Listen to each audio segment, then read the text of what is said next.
प्यारे बच्चों, आप सभी का हमारे चैनल पे बहुत बहुत स्वागत है। दोस्तों, आज के इस वीडियो के माध्यम से क्लास 10th के बच्चों के लिए साइंस के पूरे किताब के 20 अति महत्वपूर्ण बहुविकल्पी प्रश्नों को लेकर के आ चुके हैं, जो कि बोर्ड में हमेशा रिपीट होते हैं। और बच्चों, इस वीडियो के माध्यम से मैं आप सभी को वही सारे क्वेश्चन कराऊंगा जो कि हमेशा आप सभी से बोर्ड के पेपर में पूछा जाता है, और अब की बार भी इसी में से आएगा, इससे बाहर नहीं आएगा। इसलिए आप सभी से हम्बल रिक्वेस्ट है, इस पूरे वीडियो को शुरू से लेकर के एंड तक जरूर देख लेना। वीडियो को लाइक कर देना, शेयर कर देना, अगर चैनल पे नए हो सब्सक्राइब कर देना। दोस्तों, यहाँ पे आप नोटिस कर सकते हो कितनी मेहनत के साथ, कितने यहाँ पे लगन के साथ मैं आप सभी के लिए फिजिक्स के, केमिस्ट्री के और बायो के तीनों सेक्शन से मैं यहाँ पे बहुत अच्छे तरीके से यहाँ पे क्वेश्चन को लेकर के आया हूँ, और यही सब सारे क्वेश्चन बोर्ड में आते हैं, इससे बाहर नहीं आएंगे। और बच्चों, इसी वीडियो के माध्यम से मैं आप सभी को अंत में क्वेश्चन भी पूछूंगा, जिनका राइट आंसर आप सभी को कमेंट बॉक्स में कमेंट करना होगा। आइए बच्चों, बिना किसी देरी के इस वीडियो को कंटिन्यू करेंगे। और सबसे पहला यहाँ पे प्रश्न पूछा गया है कि मैग्नीशियम धातु का वायु में जलना एक उदाहरण है। किसका उदाहरण है बताना है? भौतिक परिवर्तन का, रासायनिक परिवर्तन का, उष्मा गतिकी का, या इनमें से कोई नहीं। तो मैग्नीशियम धातु का जब हवा के साथ जब जलेगा तो उसमें ये कौन सा परिवर्तन होगा, आप सभी को बताना है। ये बोर्ड के पेपर में कई बार आ चुका है, ठीक है। तो इस प्रकार के उदाहरण को हम बोलेंगे रासायनिक परिवर्तन बोलेंगे, केमिकल रिएक्शन बोलेंगे, ठीक है। ऑप्शन नंबर हमारा सेकंड इसका बिल्कुल राइट आंसर हो जाएगा, क्योंकि जब मैग्नीशियम का जो धातु का टुकड़ा होगा हवा के संपर्क में आकर के जलना स्टार्ट हो जाएगा, और इसी अभिक्रिया को या इसी रिएक्शन को हम रासायनिक परिवर्तन बोलेंगे, केमिकल चेंजेस बोलेंगे, ठीक है। समझ में आ गया? चलिए आगे बात करेंगे। अगला हमारा क्वेश्चन पूछा जा रहा है कि प्रत्येक जबड़े में उग्र वर्णकों की संख्या कितनी होती है? एक जोड़ी, दो जोड़ी, तीन जोड़ी, या चार जोड़ी, ठीक है। तो आपको बताना है कि प्रत्येक जबड़े में अग्र वर्णकों की संख्या कितनी होती है। तो ये होती है आप सभी का 3 जोड़ी होती है, ठीक है। इस बात को हमेशा ध्यान में रखना है। कितनी जोड़ी होती है? 3 जोड़ी होती है। तीसरा ऑप्शन यहाँ पे राइट आंसर होगा, ठीक है। चलो अगला क्वेश्चन आपका पूछा जा रहा है कि आपका प्रतिबिंब सदैव सीधा प्रतीत होता है, तो वह दर्पण कौन सा होगा? ठीक है, मन ऐसा कौन सा प्रतिबिंब है या ऐसा कौन सा दर्पण है जिसमें हमेशा सीधा प्रतिबिंब प्रतीत होगा? ठीक है, केवल समतल दर्पण में, केवल अवतल दर्पण में, या केवल उत्तल दर्पण में, या तो समतल या तो उत्तल, ठीक है। तो आपको बताना है कि ऐसा कौन सा दर्पण होगा जिसमें प्रतिबिंब सदैव सीधा बनेगा, ठीक है। तो ये हो जाएगा केवल समतल दर्पण में ऐसा होता है कंडीशन, ठीक है। इस प्रकार का कंडीशन केवल समतल दर्पण में हो सकता है, बाकी अवतल उत्तल किसी में नहीं होगा, ठीक है। चलो अगला क्वेश्चन, मुद्रा धातु है, मतलब मुद्रा किस धातु के बनाई जाती है? आपको बताना है जिंक से, एजी या चांदी या कापर, ठीक है, या मैग्नीशियम या सोडियम।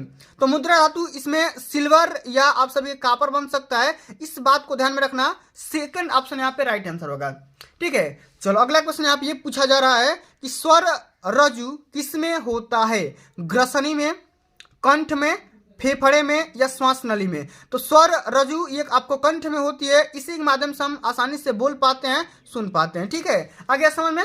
चलिए अगला क्वेश्चन ये पूछा जा रहा है बच्चा कि निम्नलिखित में से कौन सा पद वैद्युत शक्ति को सही तरीके से निरूपित करेगा?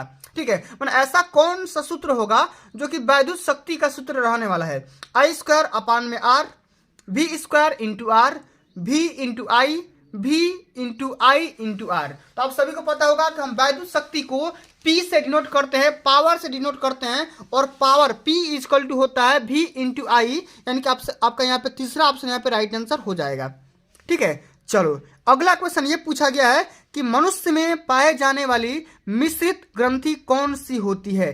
पिट्यूटरी ग्रंथि, थायराइड ग्रंथि, अग्न्याशय ग्रंथि, या एड्रिनल ग्रंथि? तो मनुष्य में पाए जाने वाली मिश्रित ग्रंथि का नाम हो जाएगा अग्न्याशय ग्रंथि। तीसरा ऑप्शन यहाँ पे बिल्कुल करेक्ट आंसर हो जाएगा, ठीक है।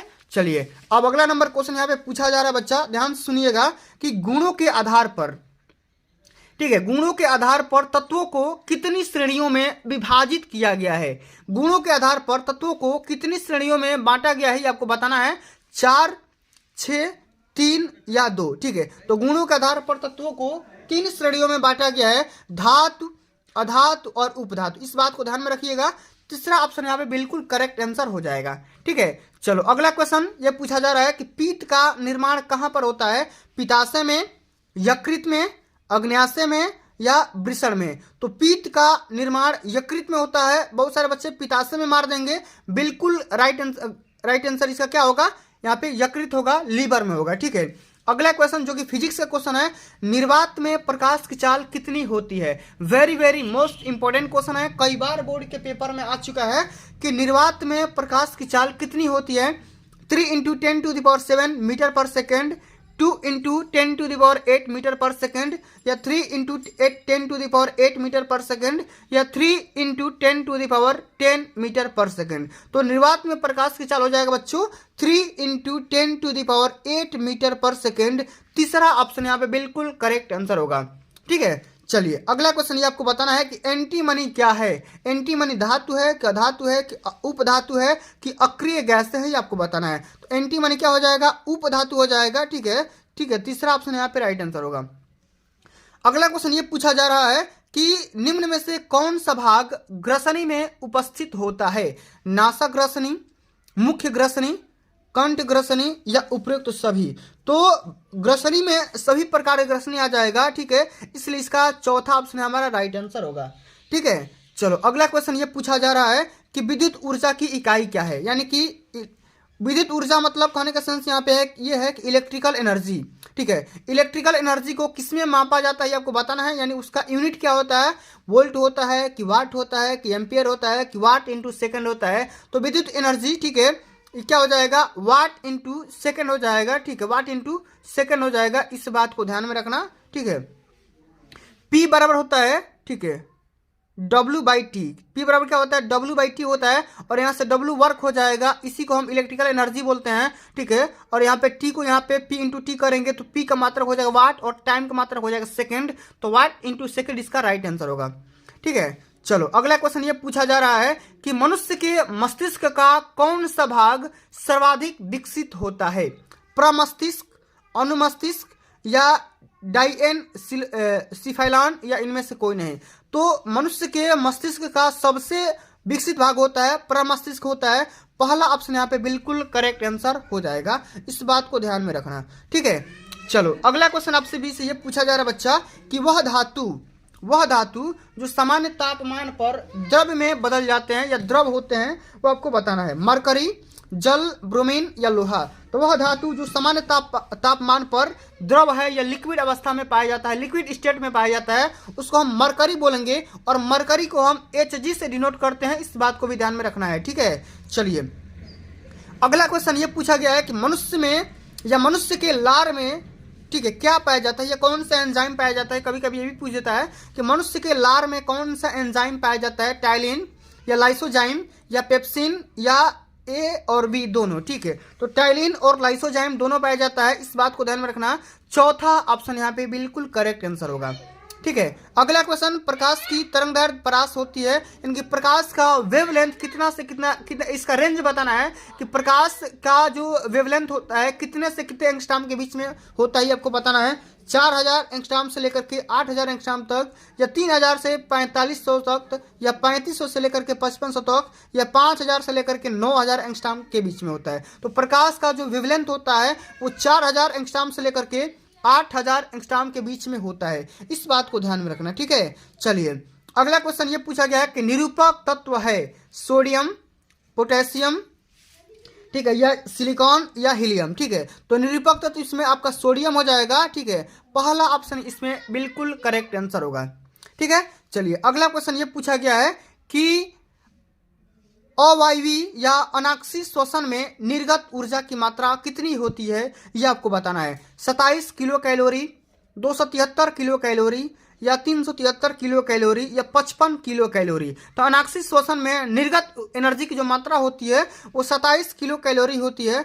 पहला ऑप्शन यहाँ पे बिल्कुल करेक्ट आंसर हो जाएगा। तो दोस्तों जितना क्वेश्चन बता रहा हूँ सभी के सभी क्वेश्चन रिपीट होंगे, यही आएंगे, इससे बाहर नहीं आएंगे। अगला क्वेश्चन, यदि एक तार में प्रवाहित धारा को दोगुना कर दिया जाए तो विभवांतर पे क्या प्रभाव पड़ेगा, यानी कि उसका विभवांतर का मान क्या हो जाएगा, ये आपको बताना है। ठीक है, तो यदि एक तार में प्रवाहित धारा को दोगुना कर दिया जाए, करंट को जब हम दोगुना करेंगे तो वोल्टेज का मान क्या होगा, ये आपको बताना है। वोल्टेज दोगुना होगा कि 4 गुना होगा कि अपवर्तित रहेगा कि कोई नहीं होगा, ठीक है, कोई नहीं होगा, ठीक है। तो इसमें क्या होगा, जब आप वोल्टेज को दोगुना करोगे तो विभवांतर का मान क्या हो जाएगा, सॉरी, आप जब आप करंट को दोगुना करोगे तो वोल्टेज का मान भी क्या हो जाएगा, दोगुना हो जाएगा, क्योंकि V बराबर क्या होता है, I इंटू आर होता है। तो जैसे आप वोल्टेज को या करंट को दोगुना करोगे तो आपका वोल्टेज भी दोगुना होगा, यानी कि आप ये बोल सकते हो कि V प्रोपोर्शनल I होता है। जितना आप करंट में बढ़ाओगे उतना आपको वोल्टेज में बढ़ाना होगा, ऑटोमेटिक वो वोल्टेज बढ़ जाएगा, ठीक है। तो इस बात को भी हमेशा ध्यान में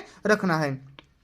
तो चलिए दोस्तों, मैंने आप सभी को टोटल 20 के 20 MCQ बता रखा है, ठीक है। और यहाँ पे अंत में आपको इस क्वेश्चन का आंसर बताना है कि मनुष्य के मस्तिष्क का भार कितना ग्राम होता है, ये आपको बताना है।